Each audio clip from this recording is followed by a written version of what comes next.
வாக்குண்டாம் நல்ல மனம் உண்டாம் மாமலரால் நோக்குண்டாம் மேனி நுடங்காது பூக்கொண்டு துப்பார் திருமேனி தும்பிக்கை அன்பாதம் தப்பாமல் சார்வார் தமக்கு. அன்பார்ந்த நேயர்களுக்கு இனிய வணக்கம். நாம் இந்த வீடியோவில் பார்க்கக்கூடிய தலைப்பு அப்படிங்கிறது தமிழ் புத்தாண்டு பலன்கள். அதாவது 60 தமிழ் வருடங்களில் இப்போ பிறக்க இருக்கக்கூடிய ஏப்ரல் 14ஆம் தேதி அன்று வரக்கூடிய தமிழ் பாரப வருஷம், இந்த பாரப வருஷத்தினுடைய தமிழ் புத்தாண்டு பலன்களை தான் நம்ம பார்க்க இருக்கோம். முதல்ல இந்த பாரப வருஷம் அப்படிங்கிற வருஷத்தினுடைய வெண்பா அப்படிங்கிறதும் அந்த வெண்பாவுக்கான விளக்கத்தையும் நம்ம முதல்ல பார்த்துருவோம். ஏன்னா பாரப வருஷம் அப்படிங்கிறது 40வது வருடங்களாக வருது. மொத்தம் தமிழ் ஆண்டுகள் 60, அதில் 40வது வருடம் பாரப வருடம்.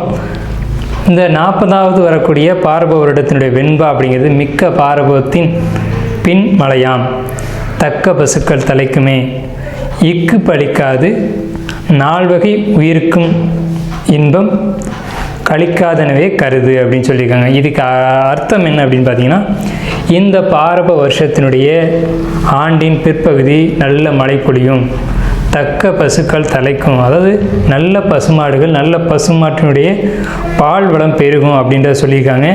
அடுத்து இக்கு பழிக்குமே அப்படின்னா, பழிக்காது அப்படின்னா இக்கு பழிக்காது அப்படின்றது ஒரு புதிய சொல்லாக இன்றைக்கி நமக்கு தென்படுது.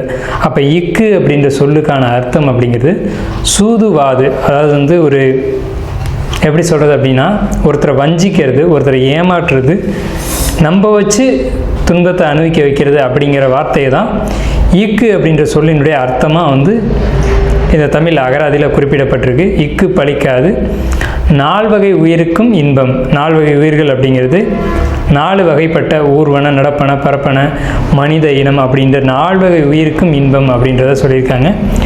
கழிக்காதனவே கருது அப்படின்ற வார்த்தையினுடைய அர்த்தம் இன்பம் பொங்கி வழியக்கூடிய ஆண்டு அப்படிங்கிறத சொல்லியிருக்காங்க. இந்த பாரப வருடத்தினுடைய ஒரு பலனாக ஒரு வெண்பாவை இடைக்காடர் சித்தர் கொடுத்துருக்காரு. இப்போ இந்த பாரப வருடம் அப்படிங்கிறது நல்ல பலன்களை கொடுக்குமா அப்படின்னு கேட்டிங்கன்னா, பொது பலன்களை நம்ம எடுத்துக்கும் போது முதல்ல மக்கள் அதிகமாக வண்டி வாகனங்கள் வாங்கக்கூடிய அமைப்பு, வீடு இல்லாதவர்கள் வீடு கட்டக்கூடிய ஒரு அமைப்பு, புதிய வாகனம், வீடு, சொந்த வீடு அப்படிங்கிறது கனவாக இருந்தது போக இப்போ சொந்த வீடுகள் ஏதேனும் ஒரு வகையில் ஒரு கடன் வாங்கியோ அல்லது ஏதேனும் ஒரு வகையில் ஒரு பிரச்சனைக்குரியதாக இருந்த ஒரு விஷயம் இப்போ அவங்களுக்கு சொந்த வீட்டில் குடியேறக்கூடிய ஒரு அமைப்பு, தொழில்துறையில் மந்தமாக இருந்தது, ஒரு தொழிலில் கஷ்டப்பட்டது, ஒரு பிரச்சனைக்கான ஒரு தொழிலில் போய் மாட்டிக்கிட்டது, ஒரு ஜாப்பில் போய் மாட்டிக்கிட்டு வெளியில் வர முடியாமல் தடுமாறினது, பணத்தை வாங்கி யாரோ சாப்பிட்டுட்டு போகிறதுக்கு நம்ம பதில் சொல்லிக்கிட்டு இருந்தது, இப்படியாப்பட்ட சூழ்நிலைகள்லேருந்து வெளியில் வரக்கூடிய ஒரு நிலைகள் அப்படிங்கிறது இந்த பாரப வருடத்தில் பொதுமக்களுக்கான பலனாக இருக்குது. மழை பற்றி குறிப்பிட்டு சொல்லப்படும் போது அதிகமான மழைக்கான ஆண்டாக இந்த பாரப வருடம் இருக்குது.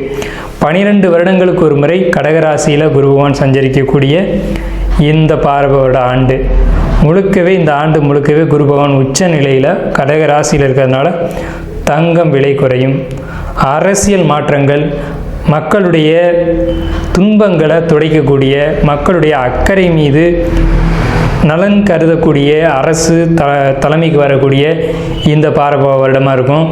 மக்களுக்கு துன்பங்களை கொடுக்கக்கூடிய அரசியல் கட்சிகள் ஆளுமைக்கு வராது. அடுத்து பார்த்திங்கன்னா, பயிர் சேதம் அப்படிங்கிறது கொஞ்சம் கொஞ்சம் இருக்க தான் செய்யும்.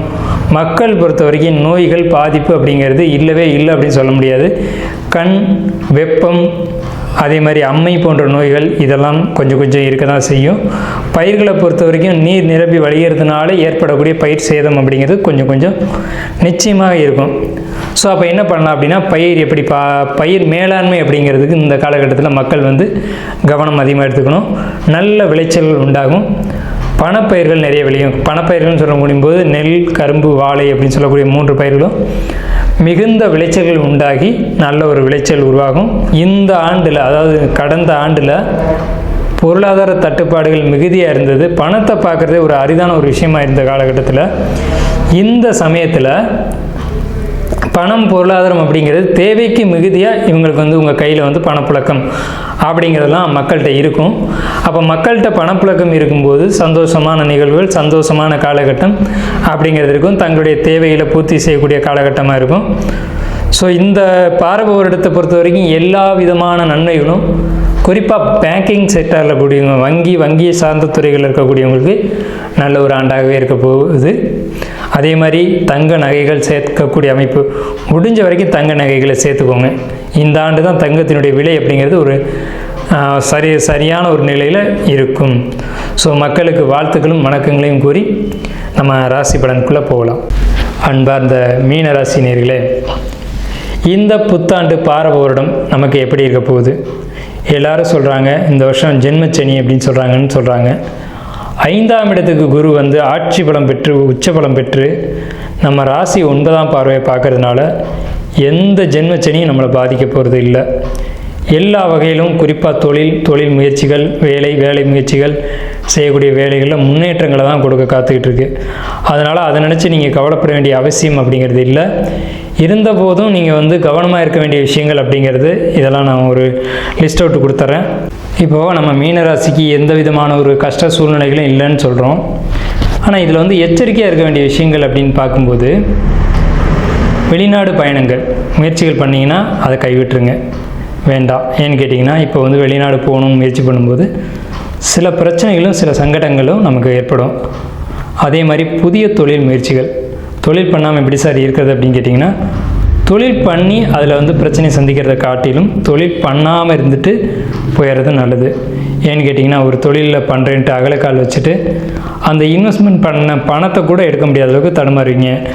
அதே மாதிரி நம்பிக்கையான ஆட்கள் இருந்தால் பரவாயில்ல, நம்பிக்கை இல்லாத ஆட்கள்கிட்ட நீங்கள் பணத்தை கொடுத்து ஏமாறக்கூடிய காலகட்டம்.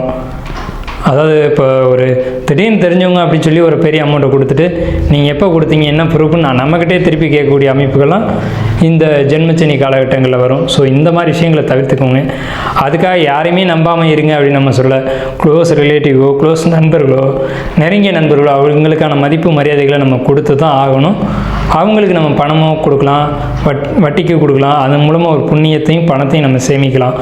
அதிலெல்லாம் தவறில்லை. ஆனால் யாருன்னு தெரியாதவங்க, நம்பிக்கைக்கு உரியவங்களாக இல்லாதவங்களுக்கு நம்ம கொடுக்க வேணாம்னு மட்டும்தான் சொல்கிறோம், சரிங்களா? அதே மாதிரி உடல் ஆரோக்கியத்தை பொறுத்த வரைக்கும் உங்களுக்கு எந்த விதமான பாதிப்புகளும் வரப்போகிறது இல்லை. வந்தது அப்படின்னு சொன்னால் உங்களுக்கு தலை சம்மந்தப்பட்ட பாதிப்புகள் மட்டும்தான் வரும். தலைவலி, நீர் கோத்துக்கிறது, இந்த மாதிரி, அதாவது தூங்காமல் இருந்ததுனால ஏற்பட்ட தலை பிரச்சனைகள், இந்த மாதிரி மன அழுத்தத்தினால ஏற்பட்ட பாதிப்புகள் இதுதான் வரப்போகுது. ஸோ இதுக்கான தீர்வுகள் அப்படின்னு பார்க்கும்போது உணவுகளாக எடுத்துக்கலாம். ரெண்டாவது, நீங்கள் வந்து ஒரு மனக்குழப்பங்கள் இல்லாமல் ஒரு நண்பர்கள்கிட்ட ஷேர் பண்ணிக்கிறதா இருக்கலாம். இதன் மூலமாக நீங்கள் வந்து உடல் உபாதைகள் இல்லாமல் தப்பிச்சுக்கலாம். பயணங்களை முடிஞ்ச வரைக்கும் குறைச்சிக்கணும். பயணங்கள் அதிகமாக இருக்குது உங்களுக்கு. இந்த பராபவ வருஷத்தை பொறுத்த வரைக்கும் மீனராசிக்காரங்களுக்கு அதிகமான பயணங்கள் காத்துட்ருக்கு. உணவுகளை பொறுத்த வரைக்கும் செரிமானம் ஆகக்கூடிய உணவுகள் மட்டும் சாப்பிட்றதே நல்லது. ஏன்னா உங்களுக்கு அதிகமாக செரிமானம் இல்லை அப்படின்ற பிரச்சனை உண்டாக காத்துட்ருக்கு. இது மட்டும்தானே தவிர அதிகமாக பர்மனெண்ட்டாக வரக்கூடிய நோய்கள் எதுவும் உங்களை தாக்க போகிறதில்ல. உங்களுக்கு ஒரு விதத்தில் பயம் இருந்தது அப்படின்னு சொன்னால் நம்மக்கிட்ட ஆன்லைனில் அப்பாயின்மெண்ட் வாங்கிட்டு ஜாதகத்தை பார்க்கலாம், அல்லது நேரடியாகவும் ஜாதகம் பார்க்கலாம். அது ஒரு விஷயம் கிடையாது. ஆனால் நீங்கள் வந்து ஒரு விதத்தில் ஒரு பயம் இருக்குது அப்படின்னு சொன்னால் மட்டும் ஜாதகம் பார்த்துக்கோங்க.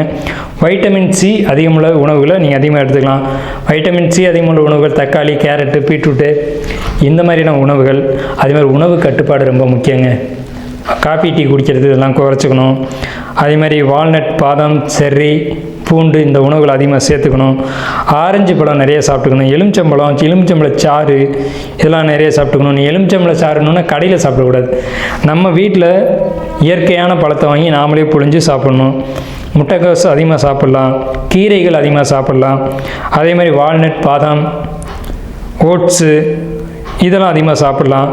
இளநீர் அதிகமாக குடிக்கணும். இளநீர் வந்து வெயில் காலத்துக்கு இளநீர் அதிகமாக கிடைக்கும்போது பார்த்தோன்னே விலையை பேசாமல் இளநீர் சாப்பிட்றணும். அதே மாதிரி இந்த சீசன் ஃபுட்னு சொல்லக்கூடிய நீர் சார்ந்த காய்கறிகள், உதாரணத்துக்கு தர்பூசணி, பூசணிக்காய், இதெல்லாம் வந்து இந்த வெயில் காலத்தில் தான் அதிகமாக காய்க்கும். நீங்கள் பார்த்தீங்கன்னா, ஏன்னா அந்த காலகட்டத்தில் சாப்பிட்ற மாதிரியே இறைவன் படைச்சிருப்பான். இந்த காலகட்டத்தில் அந்த காய்கறிகள் காய்ப்புக்கு வரணும் அப்படின்னு இயற்கையினுடைய நியதியே அதுதான். ஸோ இந்த காய்களை குறிப்பாக வந்து இயற்கையாக விளைஞ்சதாக இருக்கணும். இதை நீங்கள் அதிகமாக வாங்கி சாப்பிடணும். இதெல்லாம் உங்களுடைய ஹெல்த்துக்கு ரொம்ப முக்கியம். அடுத்து வந்து உங்களுக்கு நீங்கள் அதிர்ஷ்ட ஸ்டோன் கேட்டிங்க அப்படின்னா எல்லோ சஃபயர் வந்து நீங்கள் ஸ்டோனாக போடலாம். வணங்க வேண்டிய தெய்வம் அப்படின்றத பொறுத்த வரைக்கும் பெருமாள் வழிபாடு, அதுவும் குறிப்பாக வந்து திருப்பதி பெருமாளுடைய வழிபாடு, முதல்ல அலமேல் மங்கை தாயார், அடுத்து திருப்பதி பெருமாள் வழிபாடு ரொம்ப பெரிய முன்னேற்றத்தை கொடுக்கும். உங்களுக்கு இது ஒன்று தான் தீர்வு இந்த காலகட்டத்தில். ஸோ நீங்கள் திருப்பதி போயிட்டீங்க அப்படின்னா முதல்ல வந்து கீழே தாயாரை பார்த்துட்டு அப்புறம் நீங்கள் பெருமாளை சேவிக்கணும். இப்படி வந்து வழிபாடு பண்ணீங்க அப்படின்னா உங்களுக்கு இந்த ஜென்மச்சனியினுடைய தாக்கமே இருக்காது, எல்லளவு கூட உங்களுக்கு தெரியாது. நீங்கள் இந்த காலகட்டங்களை கடந்து வந்துடலாம். ஸோ அதே மாதிரி உங்களுக்கு அதிர்ஷ்டமான எண்கள் அப்படிங்கிறது 3, 4, 5, 7, 9, அதே மாதிரி 12, 24, 36, 24 இந்த எண்கள் வந்து உங்களுக்கு அதிர்ஷ்டமான எண்கள். ஸோ உங்களுக்கு வந்து இதுதான் பலன்களும் பரிகாரங்களுமா இந்த பராபவ ஆண்டினுடைய ஒரு பலன்களாக திகழுது. இப்போ நம்மளுடைய பலன்களை தெரிஞ்சுக்கிட்டோம்.